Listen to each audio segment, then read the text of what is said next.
Assalamu alaikum, bonjour à tous. Alors petite vidéo pour démonter vite fait bien fait la pseudo-plainte d'Amina Sboui, cette fameuse fémène de 19 ans qui a subi une agression imaginaire, une agression fantôme dans la nuit du 5 au 6 juillet.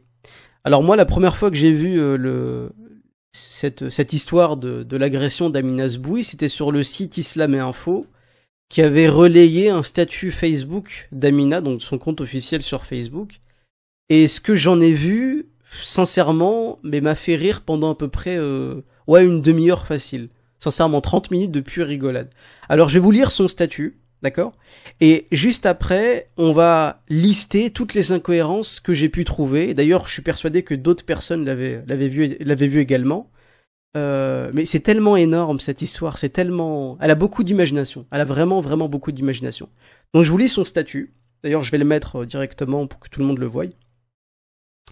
À 5h du mat, place de Clichy, 5 individus ont commencé à m'insulter. Ils m'ont obligé de sortir du métro, appeler des amis qui étaient avec moi pour leur dire que je suis bien arrivé chez moi. Dans la rue, ils m'attrapent, je crie, et personne n'est arrêté. J'avais pas de batterie pour appeler les flics. Ils m'ont rasé les sourcils, les cheveux, en me disant que je mérite pas la beauté que Allah m'a. Excusez-moi, désolé. Sincèrement, je le fais pas exprès. Calme-toi. Alors, ils m'ont rasé les sourcils, les cheveux, en me disant que je mérite pas la beauté qu'Allah m'a donnée. Ils m'ont dit, sale pute, on va te violer et Allah va nous remercier pour ça. Et là, j'ai commencé à leur supplier et leur dire que je redeviens musulmane. J'ai lu le Coran pour qu'ils me lâchent. J'ai pas encore déposé plainte, mais je vais le faire tout à l'heure. Encore en 2014, ça se passe, et en France. J'arrive pas à croire, je vous tiens au courant de ce qui va se passer au commissariat. Voilà. Donc ça, c'était le statut, ça, c'était le statut Facebook d'Amina. Et on va voir que elle a fait d'abord un statut, qu'elle a par la suite modifié, d'accord, avec tout plein de détails qui changent. Et ces déclarations Facebook, donc à chaud, c'est-à-dire que dès qu'elle a été agressée, elle est rentrée chez elle, et c'est ce qu'elle a écrit sur son ordinateur. Ce qu'elle dit sur son statut Facebook n'est absolument pas la version qu'elle va donner devant les caméras. Ce qui est assez quand même grotesque. C'est-à-dire que si n'importe qui se fera agresser, normalement on donnera la même version, que ce soit dans les caméras, dans la presse, sur son site internet, son blog, machin. Et là, Amina, non, pas du tout. En fait, elle a un scénario évolutif. C'est-à-dire que plus le temps passe, et plus les détails changent. Voilà. Donc je vais commencer avec le premier argument, et puis on va aller étape par étape pour voir si tout ça est très logique. Voilà.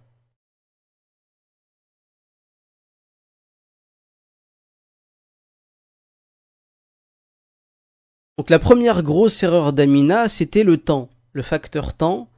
Alors sur son premier statut Facebook, elle affirme d'une manière claire, nette et précise qu'elle était à Place Clichy à 5h du matin. À 5h du matin. D'accord ? Juste après, elle a une flopée de commentaires où des gens étaient en train de lui écrire « Mais attends, la ligne que t'as prise, la ligne 13, d'accord ? La ligne de métro 13, il n'y a pas de métro à 5h du matin. C'est pas possible. » D'ailleurs, je suis allé vérifier sur le site directement de la RATP, et effectivement, le premier métro en direction de Saint-Denis Université, il est à 5h54, et celui qui va dans l'autre sens, donc Châtillon-Montrouge, il est à 5h43. Donc à aucun moment, elle n'aurait pu être à Place Clichy en métro à 5h du matin. D'accord ? Une fois qu'elle s'est rendue compte de cette immense incohérence, très maligne Amina, elle a modifié directement son statut. Donc elle est passée de 5h du matin à 6h15.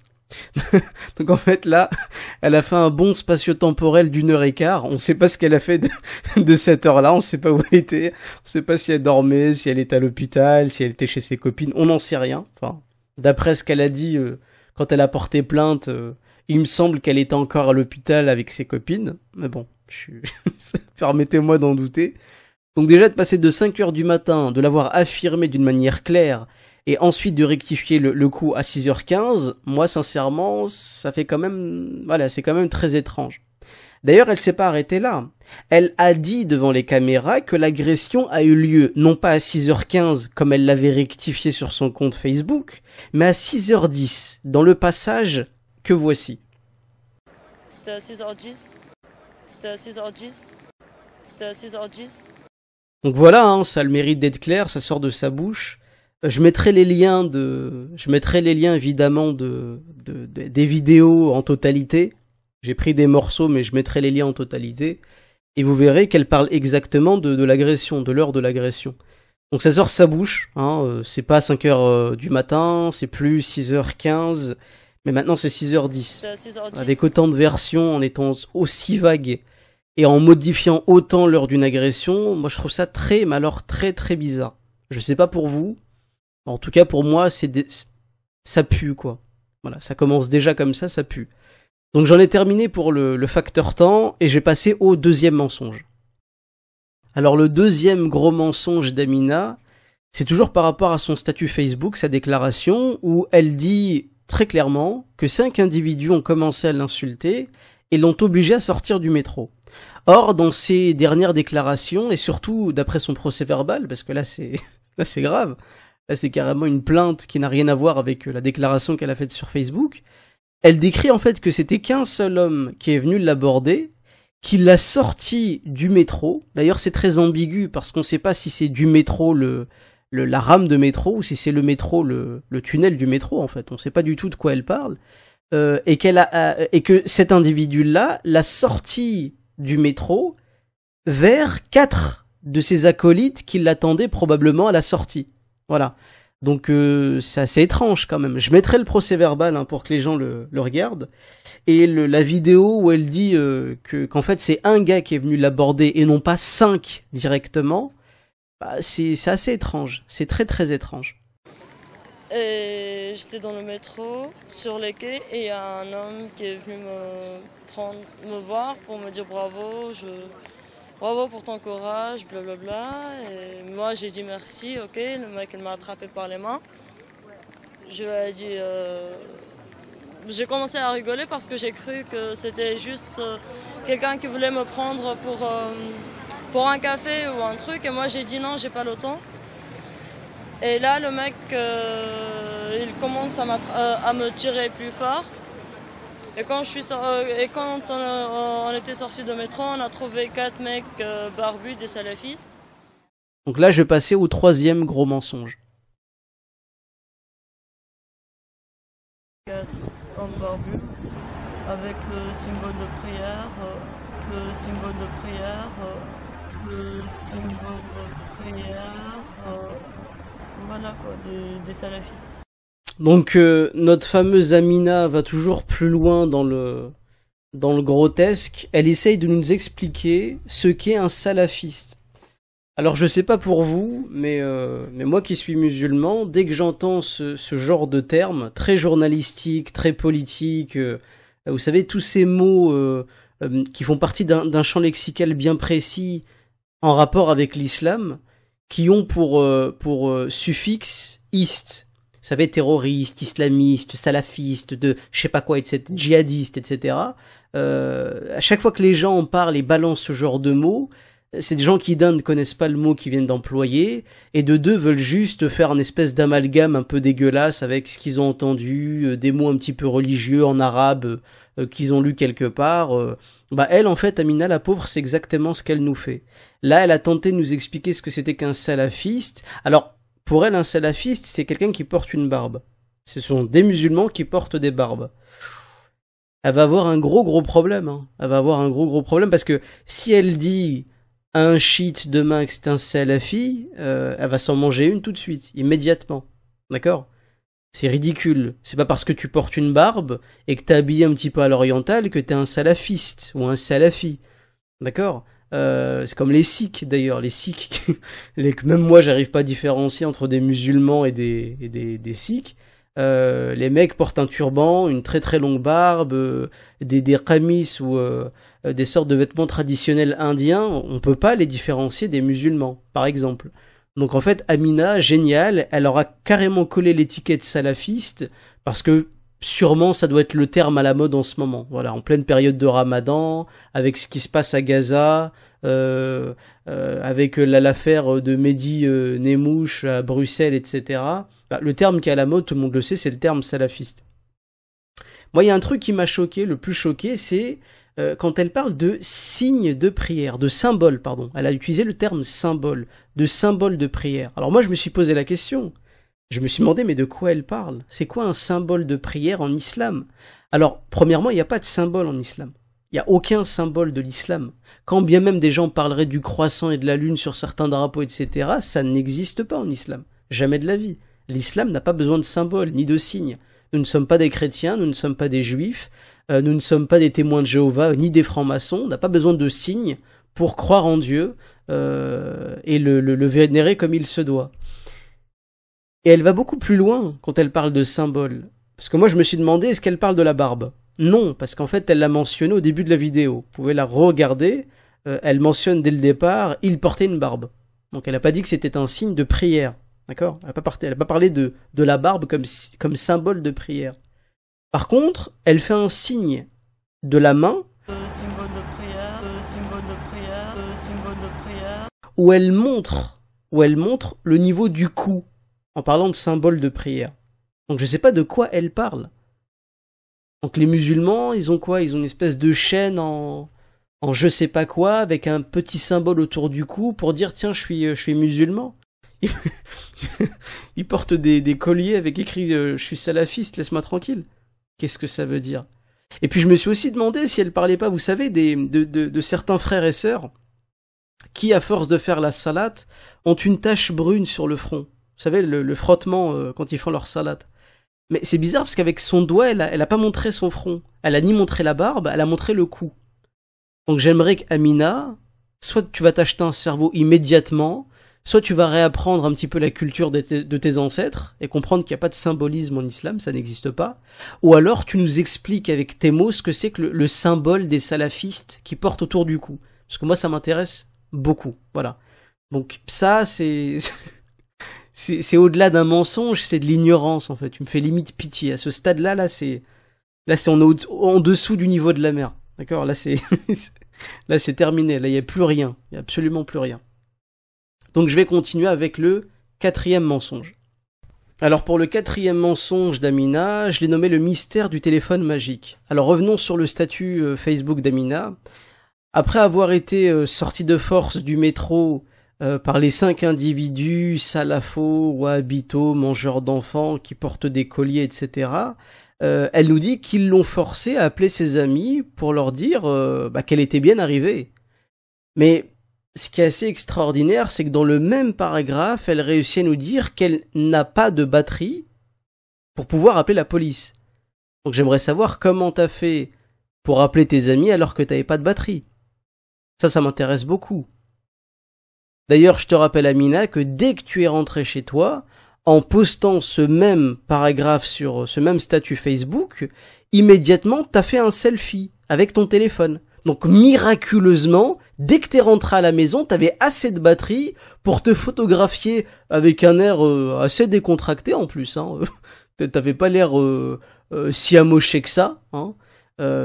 D'ailleurs, au passage, tu précises même qu'il t'avait rasé les sourcils avec une lame de rasoir.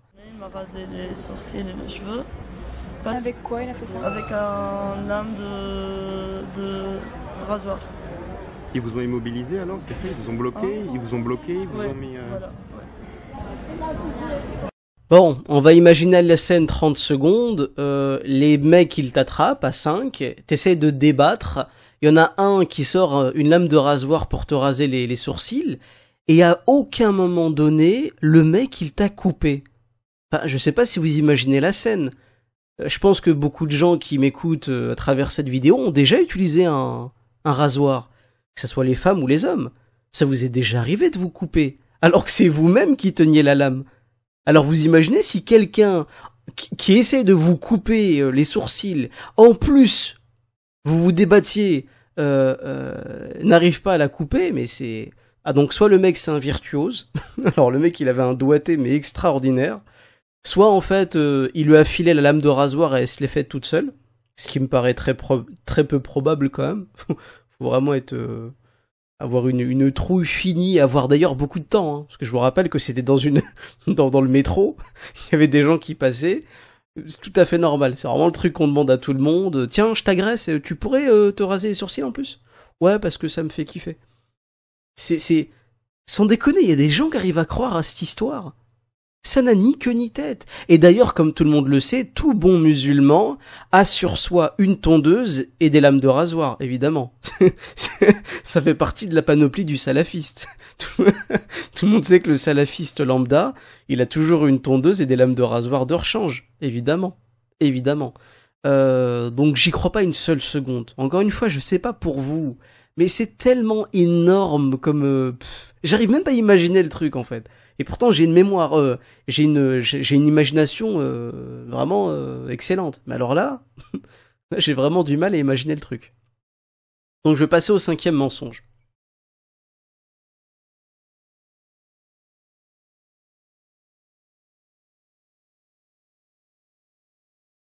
Ils ont commencé à mentionner, m'ont dit que si on te viole, Allah va nous remercier pour ça. Est-ce que je vais répondre à ce mensonge?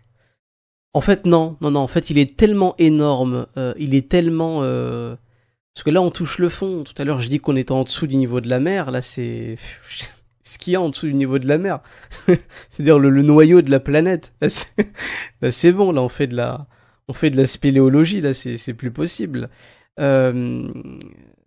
Évidemment, tout le monde sait que un musulman, il a pour objectif principal, dès qu'il sort de chez lui, surtout en pleine période de Ramadan, et surtout en sortant de chez lui quand il va à la mosquée, c'est évidemment de violer une blédarde tunisienne atrocement laide, et qu'Allah subhanahu wa ta'ala m'excuse, mais c'est affligeant. D'ailleurs, c'est elle-même qui dit... À un moment donné, elle dit dans son compte YouTube et sur une vidéo, elle dit que les gars, ces salafistes mangeurs d'enfants, lui auraient dit « Tu mérites pas la beauté qu'Allah t'a donnée ». Et après, il m'a dit « Tu mérites pas la beauté qu'Allah t'a donnée ». Et après, il m'a dit « Tu mérites pas la beauté qu'Allah t'a donnée ». Et après, il m'a dit « Tu mérites pas la beauté qu'Allah t'a donnée ». Mais je sais pas de quelle beauté tu parles, sans déconner. Je sais pas de quoi tu parles. Si t'es belle en quoi? Ta voix est laide. Ton physique, la première fois que j'ai vu ta tronche, j'ai cru que t'étais un homme. T'es gaulé comme un garagiste mexicain. T'as aucun charme, de quoi tu nous parles?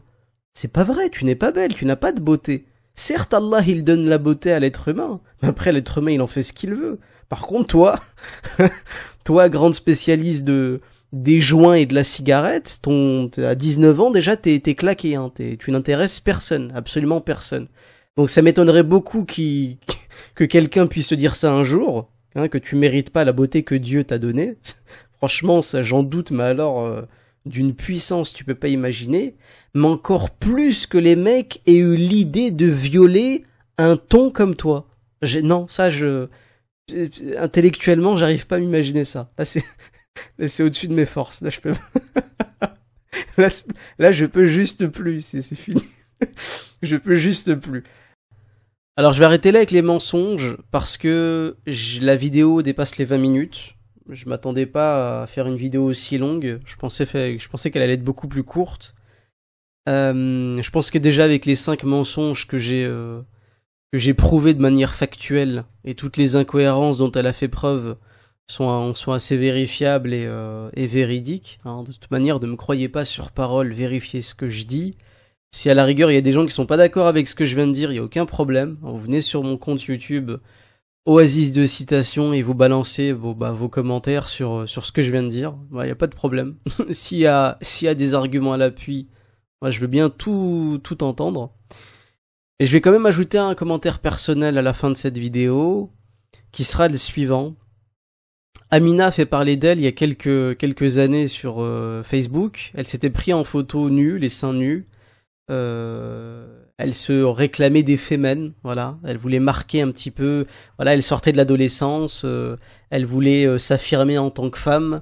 Elle, son rêve, c'était de quitter son Maghreb patriarcal et islamique pour aller rejoindre l'Occident ultralibéral où tout est permis, la drogue, l'alcool, le porno, les relations sans lendemain, allez oust, tout ça c'est génial, j'embrasse l'Occident. Amina, dès qu'elle est arrivée en France, elle a eu une espèce de campagne médiatique autour d'elle qui était phénoménale. Il y a un livre qu'elle a écrit. Ça m'étonnerait beaucoup qu'elle sache écrire, mais apparemment elle a écrit un livre. Je sais pas ce qu'elle y raconte d'ailleurs. D'ailleurs, je pense pas que grand monde l'ait acheté. Moi, à la rigueur, si j'achète un livre comme ça, c'est pour je sais pas, moi, c'est pour stabiliser une étagère ou pour bloquer la porte d'un garage ou je sais pas, mais en tout cas, je le lirai sûrement pas. Je vais pas m'imposer un viol oculaire juste pour lui faire plaisir. Mais moi, je pense qu'elle a eu une telle campagne médiatique quand elle est arrivée en France que ça lui a manqué. Elle est allée sur le plateau de Ruquier, sur le plateau de... Avec nous également une activiste féminine tunisienne, Amina Sboui. Merci d'être avec nous. Elle s'appelle Amina Sboui, mais c'est sous son pseudonyme Amina Tyler qu'elle s'est fait connaître. Elle a 18 ans, elle est tunisienne, elle est devenue le symbole des opposants aux islamistes en Tunisie, en posant notamment seins nus sur les réseaux sociaux. Amina, merci beaucoup d'être avec nous sur le plateau de TV5 Monde. C'est une féministe tunisienne que nous allons accueillir. Bonsoir mademoiselle. Elle s'appelle Amina Sboui. Bonjour Amina Sboui, votre visage a fait le tour du monde. Sur Facebook, vous aviez posté une image de vous seins nus et vous aviez été associée au Femen en disant « Mon corps m'appartient ». C'est le titre d'un livre que vous publiez aujourd'hui. Enfin, elle est allée faire le tour d'un tas de plateaux et je pense que pendant l'espace d'un petit instant, c'est un peu le centre du monde. Vous voyez ce que je veux dire? Elle était sous le feu des projecteurs, elle a aimé être sous le feu des projecteurs. Et vu qu'en ce moment, tout le monde est en train de l'oublier, cette Amina, parce que là, tout le monde se fout royalement de ce qu'elle fait, hein, c'est comme toutes les destinées un petit peu dégueulasses, elles sont très brèves, bah, la sienne, c'est exactement pareil. Elle a voulu briller, voilà, maintenant elle se tape une honte phénoménale, quitte même pour rappeler les médias vers elle et être filmée un petit peu pour se replonger dans le bain du centre du monde, hein, du nombrilisme mondain français, bah elle est carrément allée jusqu'à inventer une agression. Et vous savez pertinemment que ça existe. Rappelez-vous de cette soi-disant femme juive qui avait été agressée dans le RER il y a quelques années. Lorsque l'on a appris que la jeune femme, qui disait avoir été victime d'une agression antisémite vendredi dans le RER, avait avoué avoir tout inventé. Elle voulait absolument que tous les regards soient braqués sur elle. Elle s'était elle-même taguée une croix gammée sur le torse. Et au final, quelques semaines plus tard, on apprend qu'en fait, elle avait tout inventé, que c'était un énorme mensonge. Enfin, des histoires comme ça, on en connaît tous. Hein. Des femmes qui inventent, d'ailleurs des femmes et des hommes, qui inventent de fausses histoires pour que les caméras s'intéressent un peu à eux. Et moi, je pense que Amina, elle est très jeune, très naïve, très stupide. A voulu briller devant les caméras, quitte à insulter toute une communauté, à insulter les salafis, à insulter les franco-maghrébins, à insulter les Parisiens d'ailleurs, et bref, à insulter l'intelligence de tous les Français qui se sont un peu penchés sur son histoire. Donc voilà, ça reste mon avis personnel, hein, je dis pas que c'est la vérité, je dis juste que c'est l'impression que j'en ai. Si vous pensez avoir la vérité et si vous avez d'autres informations que je n'ai pas, bah transmettez-les moi. Franchement, moi ça m'intéresse beaucoup. Mais en tout cas, vu comme ça a démarré et vu ce que produit le mouvement Femen, c'est-à-dire des débiles mentales, vraiment des abrutis, des sombres connes, j'imagine vraiment pas que voilà que Kamina et toute son idéologie de féministe à deux balles puisse lui apporter un bien ou apporter un bien à qui que ce soit, voilà. Et d'ailleurs ça se ressent même quand elle raconte un petit peu ses déboires, voilà. On voit qu'elle arrive même pas à expliquer une agression. Enfin bref, je vais vous laisser, ça fait 23 minutes. Assalamu alaikum, passez une excellente journée et je vous dis sûrement à une prochaine fois.